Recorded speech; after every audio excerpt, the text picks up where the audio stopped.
موفق يا رب موفق يا رب موفق يا رب يا رب موفق.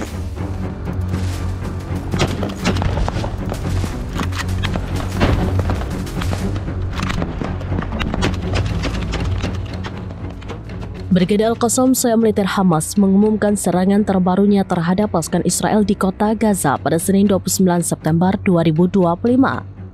Dalam pernyataan resminya, kelompok militan tersebut mengklaim pasukannya berhasil menyergap sekelompok tentara Israel beserta kendaraan militer di kawasan Tal Al-Hawa, selatan kota Gaza.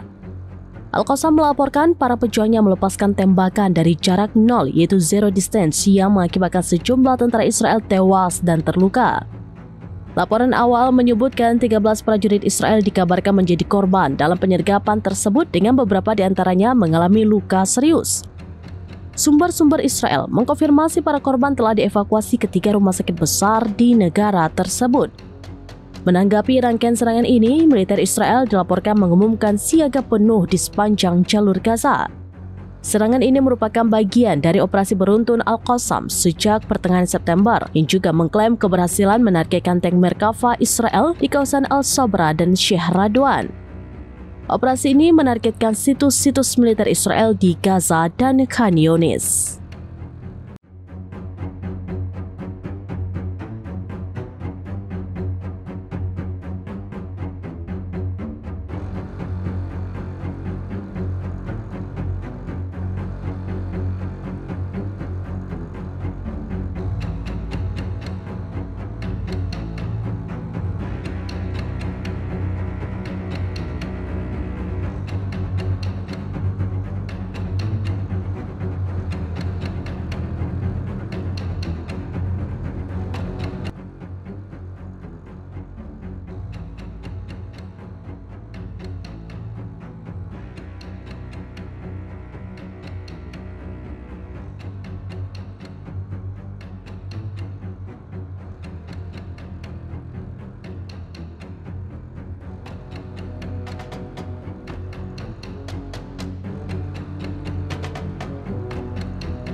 Download Tribun X sekarang, menghadirkan lokal menjadi Indonesia.